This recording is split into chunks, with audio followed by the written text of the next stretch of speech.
Yesterday, after I recorded my video, in which I think I said that I felt good and more at peace and more calm, I had this judgment. I said, because there were opportunities that came up during the day for potential solutions, fixing my problems, which is a good thing. I mean, I don't have anything against fixing your problems or your problems being fixed or having a good life, but that's not the point. The point is to feel good inside, no matter what.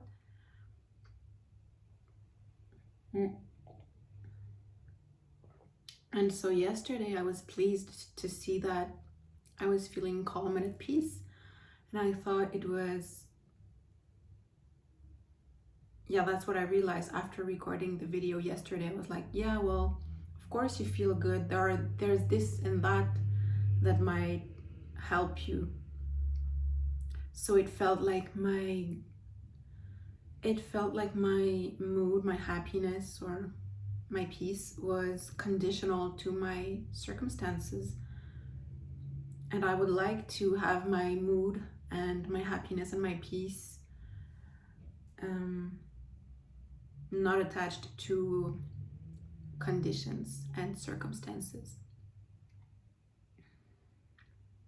And then, just like that, a few minutes later, one of the thing fell apart. One of the possible fixing of the situation fell apart, like 5 minutes after my video.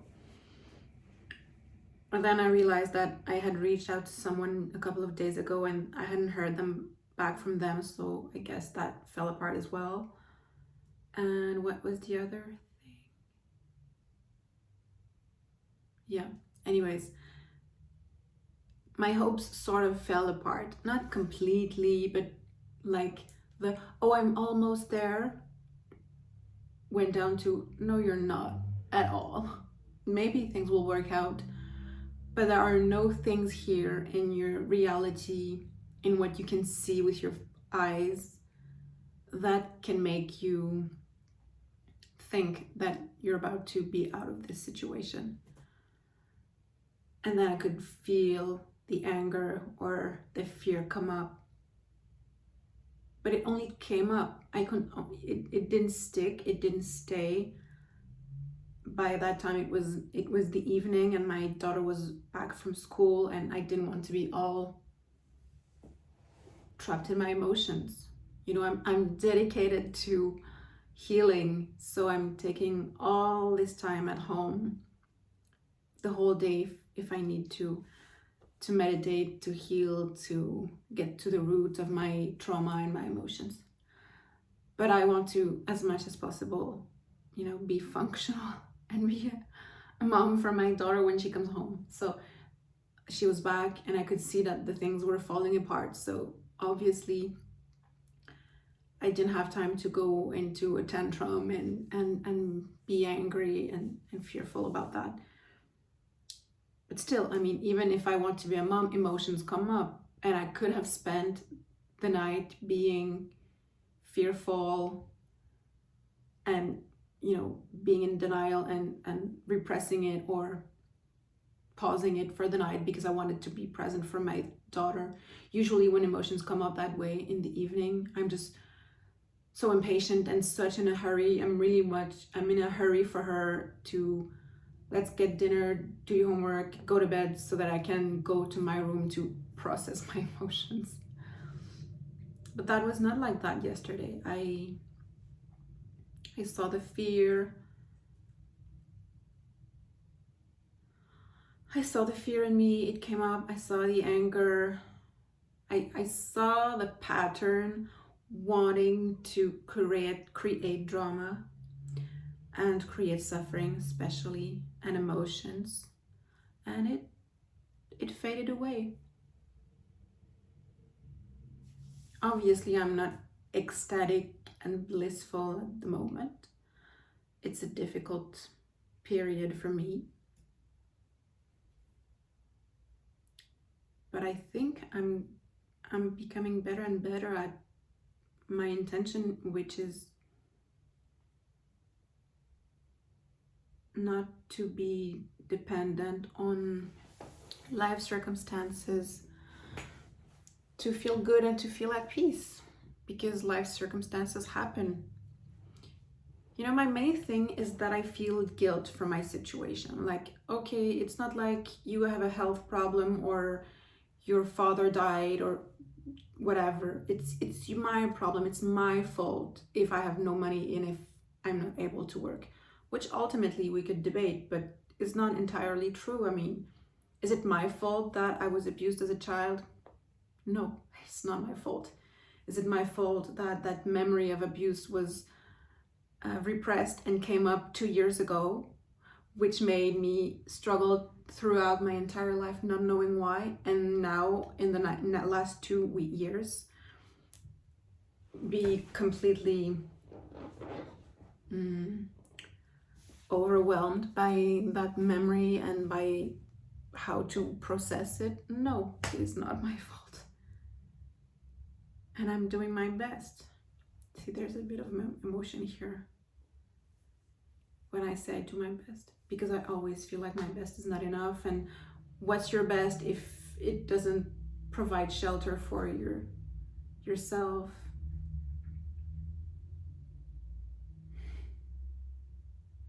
You know, if I was hearing myself as someone else, I would feel so sad for that person. But since it's me, I'm so hard on myself. Like, yeah, it's your fault. It's just an excuse. Because that's the thing too. Since I didn't know I was abused, because I come from family where it's not taboo, it's open, and I could have talked about it if I knew it had happened. Although then I could go on into, well, actually my father knew and he didn't do much because he thought the guy was gone forever in another country, whatever. Okay, I could blame my parents forever, but you know, they did not purposefully neglect me. I'm getting lost there. When I talk about trauma, I get lost. And I heard that is normal. Yeah, I was saying I would have so much compassion if I was listening to that story and it was someone else's story. But when it's me, I'm like, no time for pity, no time for compassion. Find a solution, fix it now. And see, now I could do inquiry about that and ask, why do I do that? Why am I so hard on myself at that moment? Why do I, instead of being compassionate, why do I scream at myself that I don't have time to be compassionate and I should fix it? Well, it's because I'm alone taking care of a child. It's my responsibility.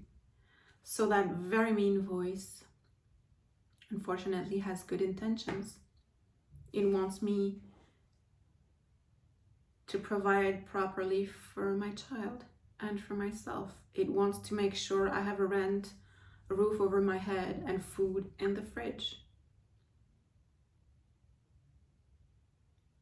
And there must be a belief in me that, and I talked about that yesterday too, there must be a belief in me that if I stop being mean to myself, I'm just going to bounce around, enjoying life, not do anything about my situation. And it is true. Although when I say it out loud, I find that it is ridiculous. It is true that I have that fear because I have been in denial in the past. I have been so overwhelmed by important things I should have done, but I was so overwhelmed and I didn't know what to do, so I just ignored it. So this voice that screams at me is well intended. It wants me to be safe.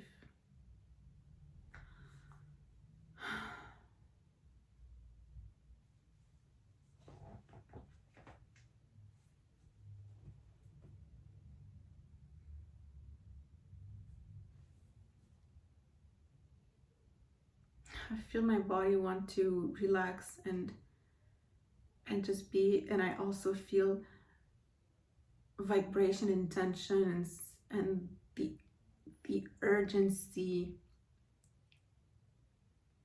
of no, don't relax, do something. You can relax when it's fixed. But the thing is that it's never fixed. I haven't relaxed in 30 years. No wonder I drank alcohol a lot. Sometimes it was fake relaxation, fake fun. It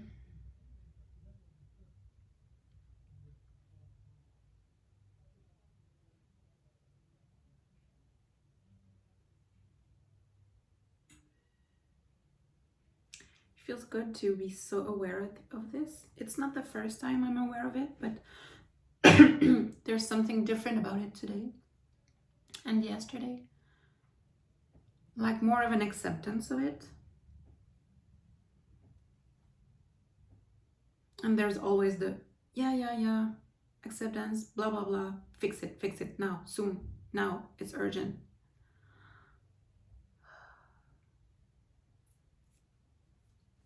And maybe that's what life wants me to learn. Maybe that's why things are not fixing themselves, and whatever I do, nothing is working.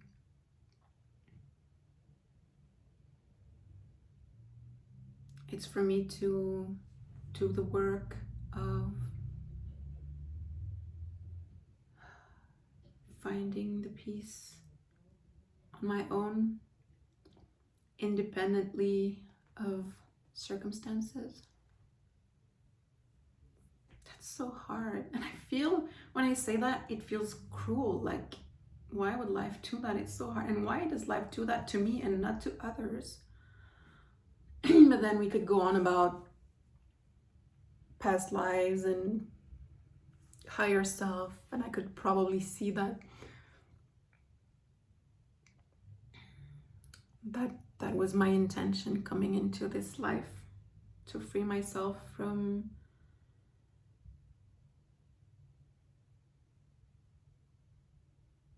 being bound to physical reality to feel good. See, although I know this is not the truth, I still have a belief somehow that my emotions and my peace and my happiness and my bliss will come when this problem is fixed. I know it's not true, but for some reason there's still a belief there. Or maybe there's not a belief, because if it was a sincere belief, I wouldn't say I know it's not true. Maybe it's just that there's a fear underneath.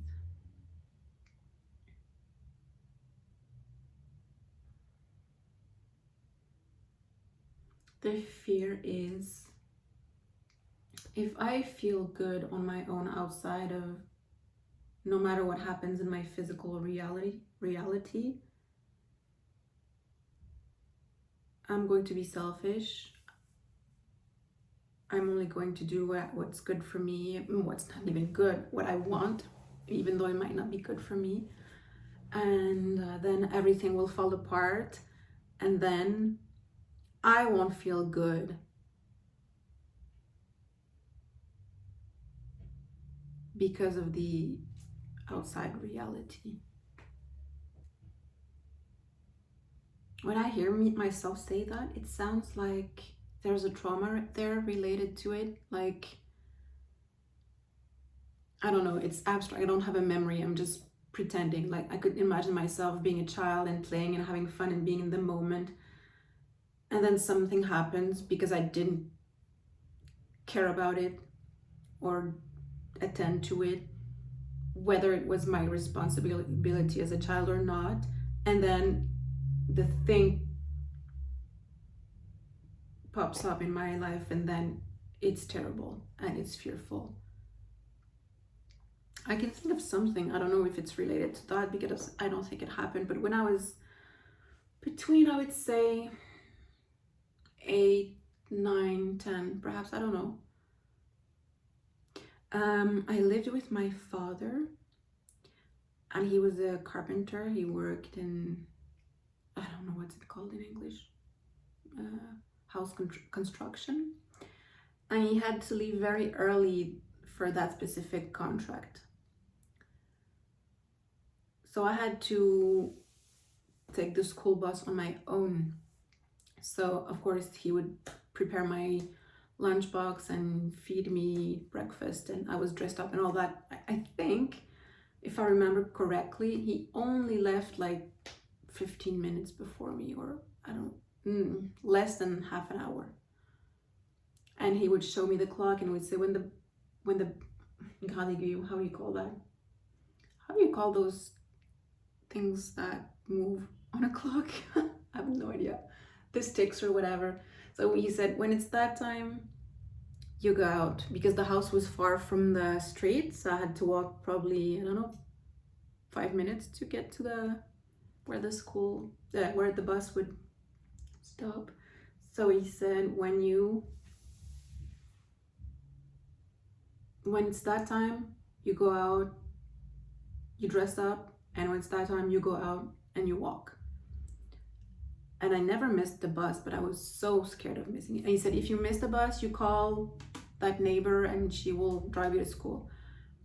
But he basically explained how a phone works, but I never really had used it. I don't think so. Or maybe I did, but I was super nervous. I was a super shy child. So the idea of calling the neighbor to say I missed the bus, can you drive me to school, was a nightmare to me. It was so frightening. So I was so scared. Obviously, I never missed the bus. But every day, because that's it. I used to daydream a lot, like all kids do. So then how long did I daydream? So I remember, getting out of my daydream and watching the clock in panic. Did I miss it? Oh my God, see, that's so scary. It's no big deal for a kid to stay home for 15 minutes alone. But I realized the big deal is I was sensitive and I was shy, and it was scary to me.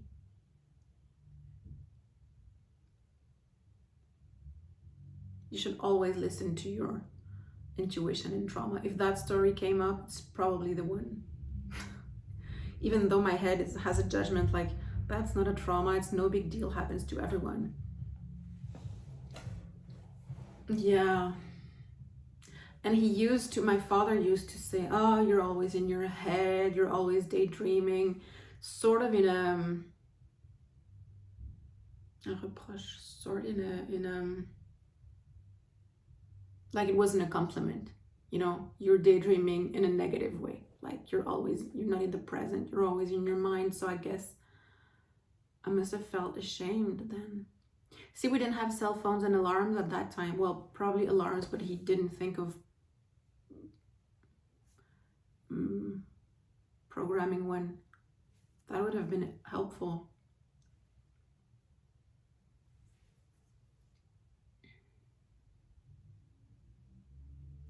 And that's why, see, this brings me to something else, which is highly sensitive people and trauma. And because I can totally think of kids, like I could imagine my daughter, for example, let's say I have to leave early and she has to go to school on her own. Well, she knows she's sensitive too, though.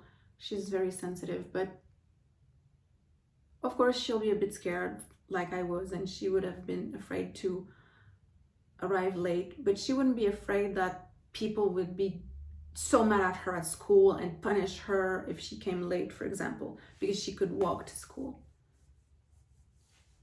But I was so afraid. That's the thing, actually. I was afraid to be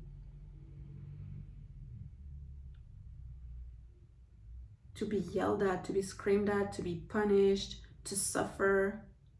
And that brings me to the original trauma, which had already happened at that time. So at that time that I was scared to be late for the bus and afraid to call the neighbor or be late to school or be, I don't know, punished by my father, although he never punished me, he wouldn't have done that. But I had already been abused at that time by someone very sick in the head, let's say. So that's why I was so afraid of everything. When I was meditating today, I meditated for 2 hours and 2 hours straight. I usually do 1 hour and then maybe do more later. But I did 2 hours straight today, and this sadness came up, like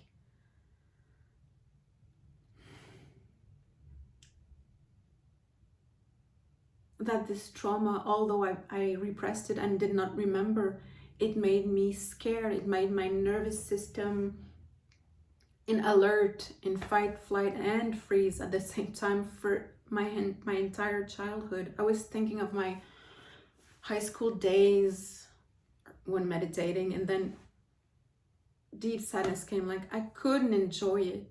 I did as much as I could, but it was always clouded by this huge sadness and fear.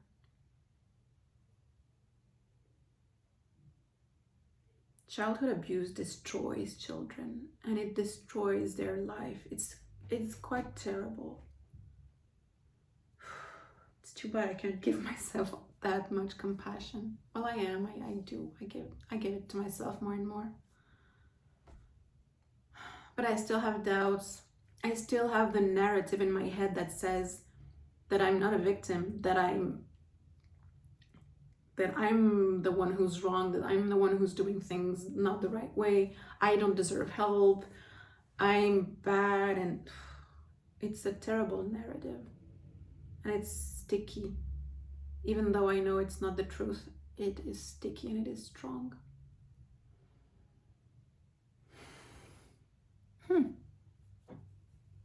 I ramble and ramble.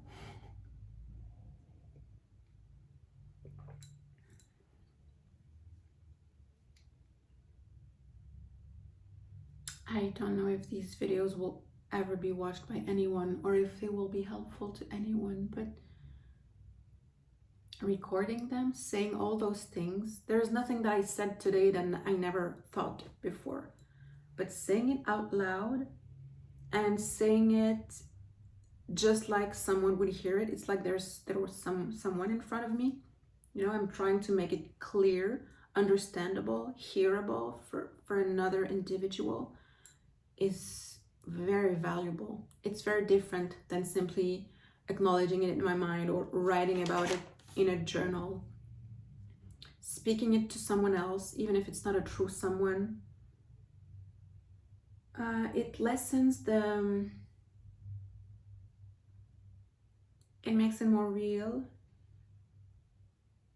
It lessens the shame related to it. Because when I hear myself say that out loud, I know it's the truth. I know trauma is bad and trauma isn't my fault and trauma happens, unfortunately, and people need help.